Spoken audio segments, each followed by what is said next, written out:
Hobbs को ही आगे पढ़ते हुए आज हम हॉब्स के बाकी विचारों के बारे में जानेंगे। हॉब्स के ह्यूमन नेचर के बारे में, स्टेट ऑफ नेचर के बारे में, सोशल कॉन्ट्रैक्ट के बारे में और सोनिटी के बारे में और लॉ के बारे में हम पढ़ चुके हैं।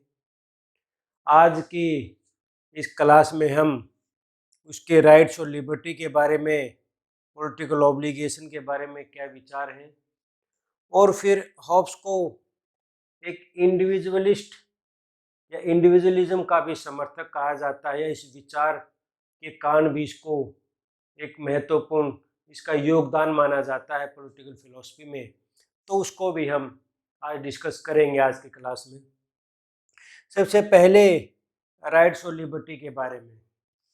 जब हमने सोशल कॉन्ट्रैक्ट पढ़ा था और सॉरेन के राइट्स पढ़े थे, इसकी पावर्स पढ़ी थी, तो उसमें ये बात हमें दिखाई दी थी कि व्यक्ति अपने सारे अधिकारों को सामाजिक समझौते के माध्यम से सॉरेन को सौंप चुका है, उसके पास कोई भी अधिकार नहीं है।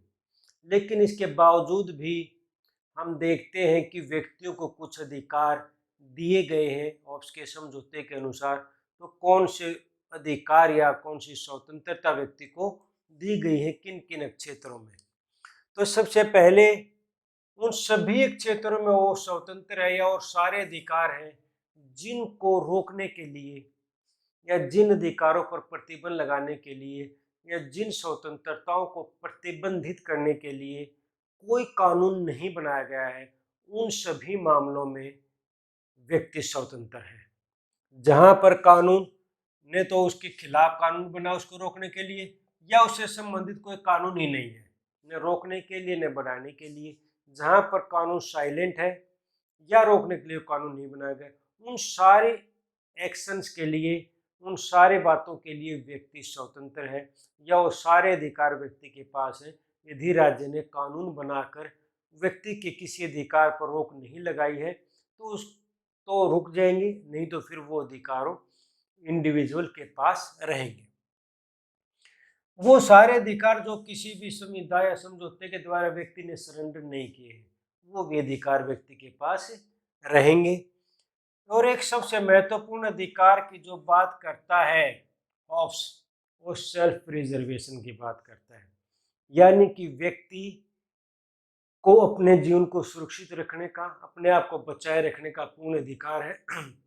इसके लिए वो सॉरेन के आदेशों को भी या उसके कानूनों को भी डिसओबे कर सकता है, उनको मानने से मना कर सकता है। यदि सरकार, यदि जो सॉरेन या लेवियाथान है या राज्य है उसके जीवन को संकट में डालता है या उसको अपनी आपको नुकसान पहुंचाने का या मारने की बात करता है, तो ऐसी स्थिति में लॉ ऑफ्स उसको ये अधिकार देता है कि वो अपने जीवन को सुरक्षित रखने के लिए सरकार के, राज्य के, सॉरेन के आदेशों का उल्लंघन कर सकता है, उनको मानने से मना कर सकता है।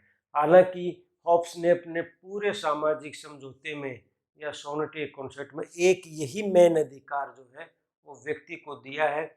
इसके अलावा उसने कोई भी ऐसा अधिकार या कोई भी ऐसा बेस नहीं बताया है जिसके आधार पर सॉरेन का आदेशों का उल्लंघन किया जा सकता है या उसके खिलाफ आवाज उठाई जा सकती है। ऐसा कोई भी अधिकार जो सॉरेन के बनाए गए कानूनों को, हमने देखा था कि सॉरेन की जो कमांड है वही कानून का रूप ले लेता है, जो उसने पॉजिटिव लॉ की बात की थी, तो उसमें ये कहता है कि अगर सॉरेन के कानून से नहीं टकराते उसके अधिकार या स्वतंत्रताएं, तो वो उन अधिकारों और स्वतंत्रताओं को एंजॉय कर सकता है।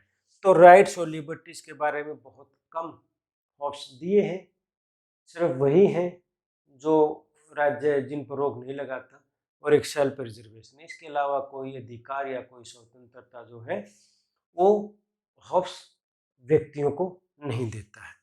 अब पॉलिटिकल ऑब्लिगेशन के क्या क्या बेसिस बताता है। हॉब्स कहता है कि व्यक्ति को जो है वो क्यों राज्य का या संप्रभु के या लेवियाथान के आदेशों को मानना चाहिए, क्यों कानूनों का सम्मान करना चाहिए, क्यों राज्य का सम्मान करना चाहिए। तो इसके लिए वो पॉलिटिकल ऑब्लिगेशन की बात करता है। फिर आगे कई विचारकों ने इस कॉन्सेप्ट को, क्योंकि ये पॉलिटिकल साइंस में एक डिस्कशन का मुद्दा रहता है कि व्यक्ति को कहाँ तक सरकार की बातें माननी चाहिए और क्यों माननी चाहिए, किस हद तक माननी चाहिए। तो इसमें 3 आधार बताता है। एक तो फिजिकल, रेशनल और मॉरल। फिजिकल तो ये कि सरकार ताकतवर है, सोवरेन ताकतवर, उसके पास फोर्स है, शक्ति है।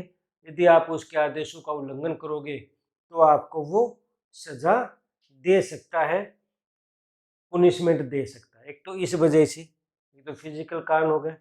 दूसरा, इसलिए हमें पॉलिटिकल ऑब्लिगेशन की बात करता है। दूसरा रेशनल है। यदि हम इसकी बात को नहीं मानेंगे, इसके आदेशों का उल्लंघन करेंगे, तो फिर सौरन जो है, अगर सभी इस तरह आदेशों का उल्लंघन करने लगे तो फिर सौरन जो है, वो जो काम उसको दिया गया है शांति स्थापित करने का, जीवन को सुरक्षित रखने का, वो काम वो नहीं कर पाएगा। और इससे क्या होगा कि सौरन खत्म हो जाएगा। जब उसके आदेशों का पालन नहीं होगा तो वो खत्म हो जाएगा तो फिर क्या होगा, फिर उसी स्थिति में चले जाएंगे, नेचर, स्टेट ऑफ नेचर, प्राकृतिक अवस्था में, जहाँ सभी का सभी के खिलाफ युद्ध होगा।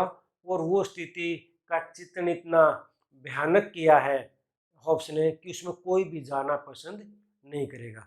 तो फिर रेशनल है, तो फिर बुद्धिमत्ता इसी में है कि वहाँ जाने से अच्छा है कि सौरन के आदेशों का पालन करो, ताकि वो रूल रेगुलेशन को अच्छी तरह से लागू कर सके।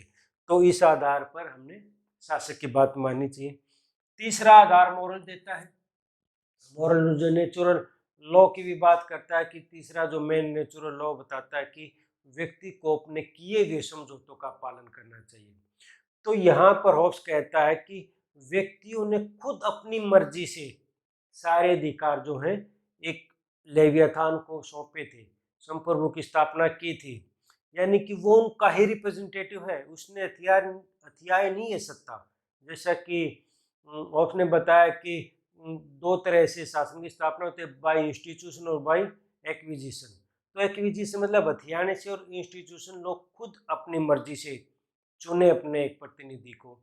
तो यहाँ पर हॉब्स कहता है कि ये तो खुद लोगों ने सौरन की स्थापना की है, समझौता करके अपनी मर्जी से, खुद उन्होंने एक सोशल कॉन्ट्रैक्ट किया, समझौता किया है।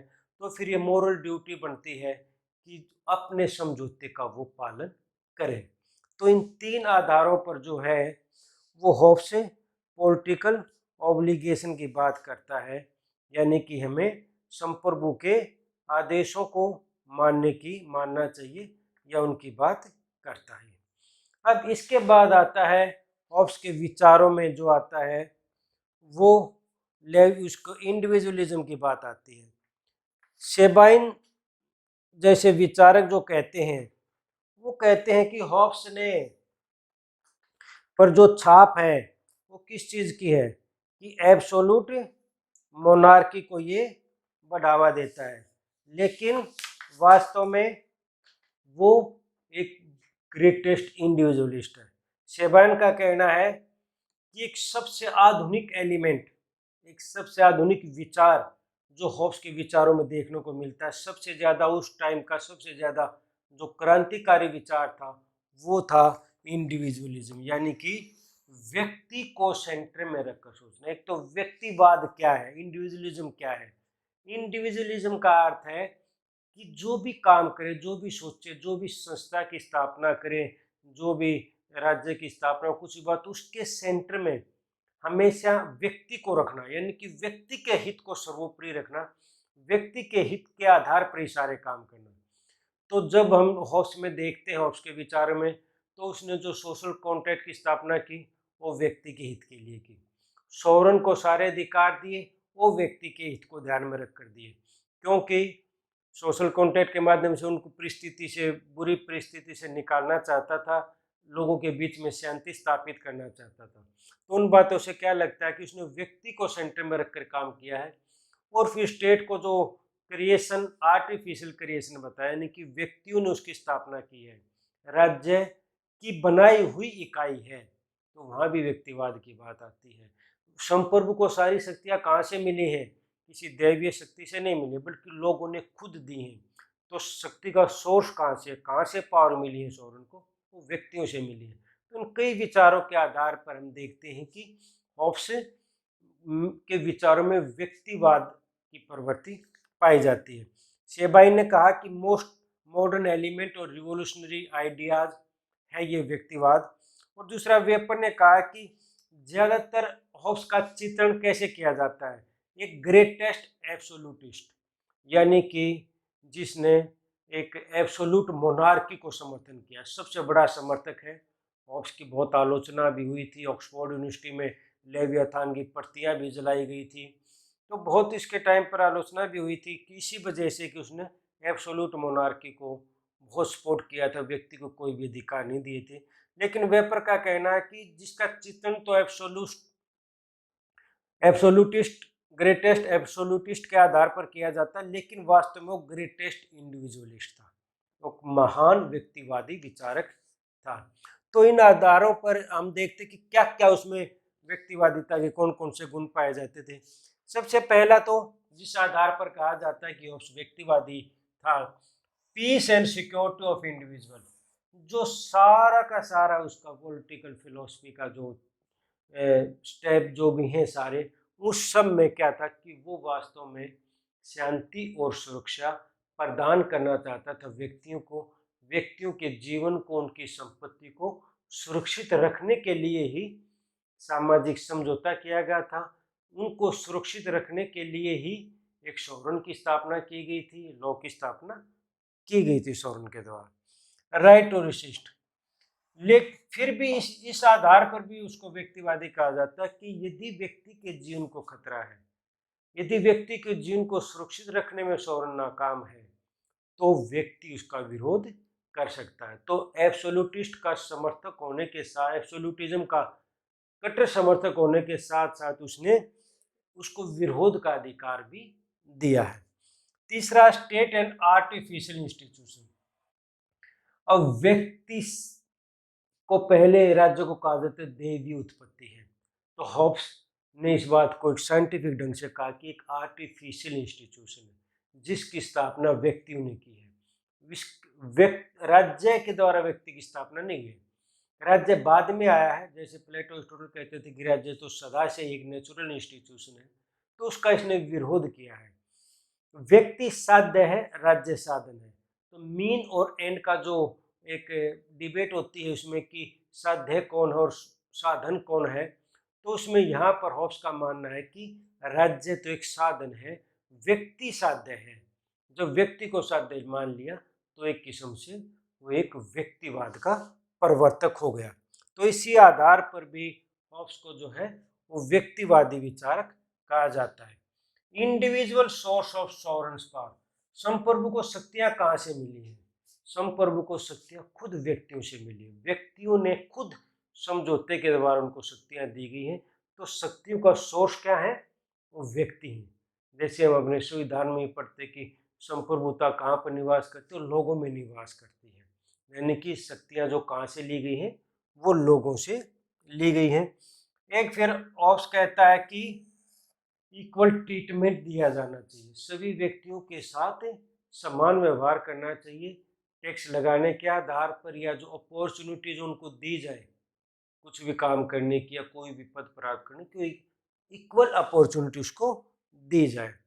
और फिर वो जस्टिस की बात करता है, इसमें फेयरनेस की बात करता है कि फेयरनेस ही जस्टिस है, यानी कि ईमानदारी से जो काम करना चाहिए, इक्वल व्यवहार होना चाहिए, उसी को जस्टिस मानता है। तो इन आधारों पर हॉब्स को एक व्यक्तिवादी विचारों की श्रेणी में हम रखते हैं और बताते हैं कि मानते हैं कि हॉब्स एब्सोल्यूटिस्ट के साथ साथ एक ग्रेटेस्ट इंडिविजुअलिस्ट भी था। तो ये सारे विचार हम हॉब्स के पढ़ चुके हैं। सोनिटी का कॉन्सेप्ट भी पढ़ चुके हैं, इक्वलिटी, लिबर्टी भी, पॉलिटिकल ऑब्लिगेशन भी। अब एक जेंडर इक्वलिटी के बारे में भी थोड़ी सी बात आती है इसकी। हालांकि इसमें वही है जैसा कि और विचारों में देखते हैं हम, अपने उसने शुरुआत तो अपने विचारों की इंडिविजुअलिज्म से की थी, लेकिन बाद में पहुंच गया कहां पर, एब्सोल्यूटिज्म पर, निष्कर्ष जो निकला। तो इसी तरह उसने जो जेंडर इक्वलिटी की बात की है, तो शुरू में तो कहता है कि स्त्री और पुरुष बिल्कुल समान हैं, उसमें समान कैपेबल हैं, कोई भी उनमें भेदभाव नहीं होना चाहिए, समानता नहीं होनी चाहिए। लेकिन बाद में फिर वो पैट्रियार्की का समर्थन करने लग जाता है और कहता है कि पुरुष जो हैं उनका अधिकार होने चाहिए और उन्हीं को ज़्यादा एबल, ज़्यादा योग्य बताता है, उनको ज़्यादा ताकतवर मानता है। वो एक किस्म से जो पैट्रियार्की का है वो समर्थन करने लग जाता है। और जो समझौता जो हुआ था उसमें भी कहता कि वो व्यक्तियों ने, यानी कि पुरुषों ने ही किया था, जो परिवार के मुखिया थे उन्हीं के द्वारा ये समझौता किया गया था। तो एक किस्म से इसमें भी वो शुरू में इक्वलिटी की बात करता है मैन वुमेन की, लेकिन बाद में मैन को ज़्यादा अधिकार देने लग जाता है। तो ये सारे विचार हॉब्स के हो चुके हैं। अब हॉब्स के विचारों में एक तो हम इसकी शॉर्ट कमिंग्स क्या क्या है, कमियां क्या क्या है या क्रिटिसिज्म पढ़ेंगे, और फिर इसके बाद हम इसके कंट्रीब्यूशन भी रहे।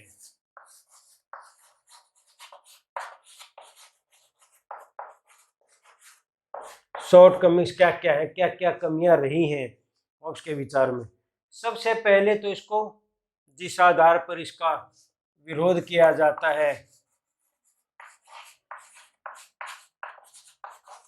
वो तानाशाही का जो समर्थन करता है, डेस्पोटिज्म का, तानाशाही का समर्थन जो करता है, उस आधार पर इसका सबसे ज्यादा विरोध किया जाता है कि इसने व्यक्ति को कोई भी अधिकार नहीं दिया, सारे के सारे अधिकार जो है वो लेवियाथान को दे दिए, उसको, व्यक्ति को उसका एक दास बना दिया।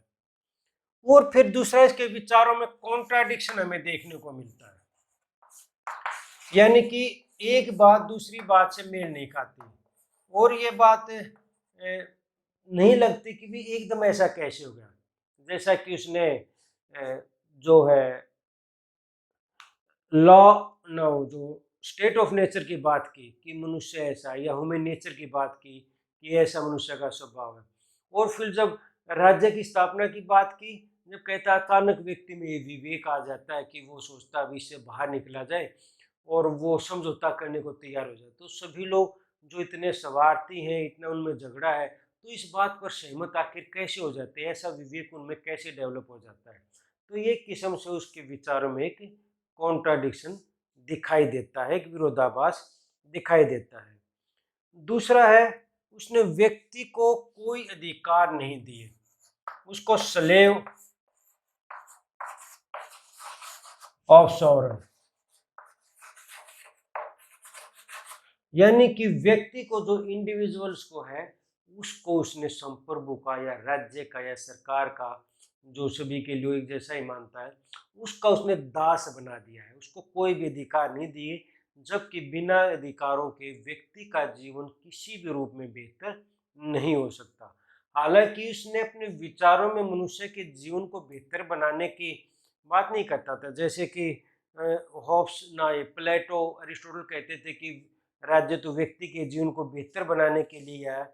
इसने तो अपने सारे उसमें कहा था कि राज्य का जन्म तो सिर्फ व्यक्ति को सुरक्षा देने के लिए, प्रोटेक्शन देने के लिए और शांति स्थापित करने के लिए किया गया है, और ज़्यादा बेहतरी की बात ये नहीं करता।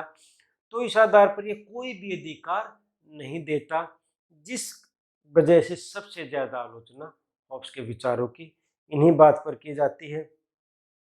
दूसरा, उसकी अपने पर्सनल जो थे फायदे थे, प्रिडिक्शन जो थी, प्रिजुडाइस थी, उस आधार पर भी इसकी आलोचना की जाती है।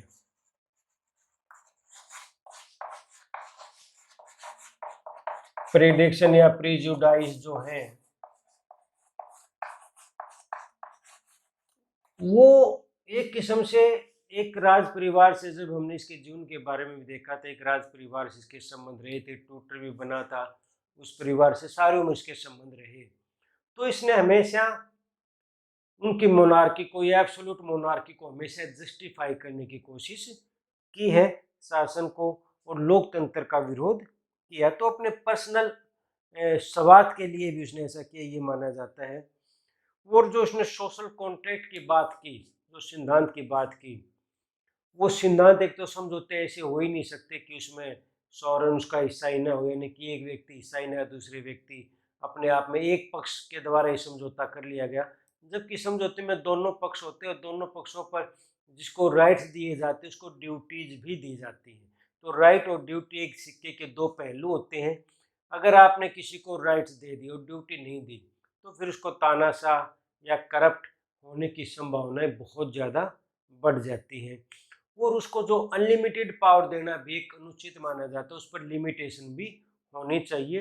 अगर उसको किसी भी तरह का कोई भय नहीं होगा, लिमिटेशन नहीं होगी, तो निश्चित रूप से वो शासक जो है वो जनता के लिए अच्छा नहीं हो सकता। हालांकि इन कमियों को फिर हॉब्स लॉक ने दूर किया था। उसने एक लिमिटेड गवर्नमेंट का कंसेप्ट दिया था कि सरकार जो है सीमित होनी चाहिए, और बहुत सारे अधिकार व्यक्तियों को दिए थे जिन आधारों पर राज्य की आलोचना की जा सकती है। तो ये कुछ कमियां थी, मुख्य रूप से जो तानाशाही रवैया इसका था, या सेल्फ जो कॉन्ट्राडिक्शन के विचारों में पाया जाता है, और जो सोशल कॉन्ट्रैक्ट का कहते हिस्टोरिकल कोई ऐसा प्रूफ नहीं है कि सोशल कॉन्ट्रैक्ट ऐसा कोई हुआ था। तो इन कुछ आधारों पर हॉब्स के विचारों की कड़ी आलोचना भी की जाती है। बहुत सारे इसको, जैसे मैकियावेली का बहुत कड़ा विरोध किया जाता था, उसी तरह हॉब्स के लेवियाथान को भी कुछ लोग बहुत बेहतर करती मानते हैं, और कुछ लोग इसको बिल्कुल इस तरह से एक विद्रोह, इस तरह से बिल्कुल मानवता के लिए एक बहुत बुरी किताब मानते हैं कि इससे तो मानवता का बहुत नुकसान हो सकता है, तो उसका विरोध करते हैं। और उसकी प्रतियों को जलाया भी गया था, जैसे हमने बताया, तो ऑक्सफोर्ड यूनिवर्सिटी में बात आई थी। अब इसका सारे बातों में आखिर में देखते हैं कि हॉब्स का कंट्रीब्यूशन क्या था। कंट्रीब्यूशन पढ़ते हैं, ये सारी बातें हम पढ़ने के बाद पॉलिटिकल फिलॉसफी में या पॉलिटिकल साइंस में क्या कंट्रीब्यूशन है, कौन कौन से कॉन्सेप्ट इसने दिए। एक तो सबसे पहला इसका कंट्रीब्यूशन है सोवर्निटी का कॉन्सेप्ट इसने दिया।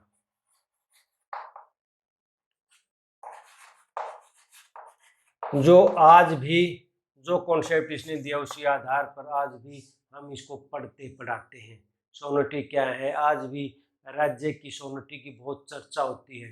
तो इसने जो सोवर्निटी, जो एब्सोल्यूट सोवर्निटी की जो बात कही थी, जो राज्य के पास होती है, हालांकि इसकी आलोचना ये है कि उसने राज्य और सरकार में फर्क नहीं किया, तो ये सोवर्निटी सारी शक्तियां जो है शासक को मिल गई थी। लेकिन आज हम राज्य और सरकार में डिफ्रेंशिएट करते हैं। सरकार बदलती रहती है, राज्य वही रहता है। सोवर्निटी राज्य के पास होती है, सरकार के पास नहीं होती, जो सारे अधिकार दिए जाते हैं। तो सोवर्निटी का कॉन्सेप्ट था, जिसकी वजह से इसका बहुत योगदान माना जाता है। सोशल कॉन्ट्रैक्ट थ्योरी इसने दी थी, यानी कि राज्य की स्थापना की थ्योरी, जो फिर बाद में इसको हॉब्स के बाद लॉक और रूसो ने इसको आगे बढ़ाया था। तीनों ने सोशल कॉन्ट्रैक्ट का ही सहारा लिया था राज्य के ओरिजिन को समझाने के लिए, राज्य के अधिकार को। फिर तीसरी बात जो इसने कही, स्टेट एंड आर्टिफिशियल इंस्टीट्यूशन, या state is creation of individual. तो ये भी एक बहुत ही, जैसा कि सेबाई ने किया था कि ये state is creation of individuals, ये क्रांतिकारी विचार था उस टाइम पर। तो जो इसने, जिसकी वजह से इसको व्यक्तिवादी विचारक भी कहा जाता है कि एक महान व्यक्तिवादी विचारक था, क्योंकि इसने राज्य को मनुष्य का एक दास बना, न राज्य को कहा कि राज्य व्यक्ति के हितों के लिए बनाया और व्यक्ति के द्वारा ही बनाया गया है। तो ये इसका भी एक महत्वपूर्ण कॉन्सेप्ट था। एक इसने साइंटिफिक मेथड्स पर जोर दिया था। हालांकि साइंटिफिक मेथड, खासकर ज्योमेट्री के मेथड जो है वो पूरी तरह से सोशल साइंस पर अप्लाई नहीं होते, लेकिन जैसा कि बाद में फिर हम देखते थे कि बिहेवियरल रिवॉल्यूशन के बाद भी साइंटिफिक मेथड पर जोर दिया गया था। तो इसने भी एक साइंटिफिक मेथड का वैज्ञानिक तरीके से पॉलिटिकल थ्योरी को एस्टैब्लिश किया था। एक पॉजिटिव लॉ की बात की थी हमने, लॉ के बारे में पढ़ा है। पॉजिटिव लॉ का भी जो कॉन्सेप्ट उसने दिया था, आज भी हम उसी कॉन्सेप्ट को मानते हैं। आज भी हम कानून उसी को मानते हैं जो कि एक संप्रभु सरकार द्वारा बनाए जाते हैं। प्रकृति के नियम है या जाति पाति के आधार पर या किसी और संस्था के आधार पर जो नियम कानून बनाए जाते हैं, उनको कानून की श्रेणी में नहीं रखा जाता। कानून की श्रेणी में सिर्फ वही रखे जाते हैं जो कि एक संप्रभु द्वारा बनाए जाते हैं। हॉब्स ने कहा कि कानून जो है वो संप्रभु के आदेश है। तो आज भी ये बात पूरी तरह से मान्य है। तो पॉजिटिव लॉ का कॉन्सेप्ट भी एक महत्वपूर्ण देन है हॉब्स की पॉलिटिकल साइंस में। और इसके अलावा उपयोगितावाद की बात कही थी कि एक उपयोगिता है कि व्यक्ति राज्य क्यों जरूरी है। उसने उपयोगिता बताई थी कि ये शांति स्थापित करने के लिए जरूरी। फिर बाद में जो उपयोगितावादी विचारक जर्मी बेंथम और जेएस मिल है, उसने इस विचार को और आगे बढ़ाया था। शुरुआत इसकी हम हॉब्स के विचारों से ही देखते हैं। ये किसने एब्सोल्यूट मोनार्की को रेशनल बेसिस दिए थे। मैंने पहले बताया था कि इसने एब्सोल्यूट मोनार्की तो पहले भी थी, लेकिन वो किस आधार पे थी? वो कहते थे कि दैवीय शक्ति के आधार पर उसको जस्टिफाई किया जाता था कि दैवीय शक्ति या देवता ने उनको ये अधिकार दिया, ये शक्ति दी है। तो मेडाइवल एज के बाद जब दैवीय शक्तियों को चैलेंज किया जाने लगा, धर्म को अलग किया जाने लगा, तो उस टाइम पर इसने मोनार्की को जस्टिफाई करने के लिए, उनके एब्सोल्यूट राइट्स को जस्टिफाई करने के लिए एक रेशनल बेसिस दिए थे, एक तार्किक आधार दिया था कि राज्य जो है, शासक जो, उसको सारी शक्तियाँ क्यों मिलनी चाहिए, उसका क्या फायदा, उसकी उपयोगिता भी बताई थी, उसके आधार भी बताए थे कि समझौते के माध्यम से लोगों ने खुद दी हैं शक्तियाँ। तो इस तरह से उसने एब्सोल्यूट मोनार्की को जस्टिफाई करने की कोशिश की है। तो ये हॉब्स के थे कुछ योगदान पॉलिटिकल फिलॉसफी में, जो महत्वपूर्ण योगदान थे। तो इसके साथ ही लगभग मेन बातें हम हॉब्स की कर चुके हैं।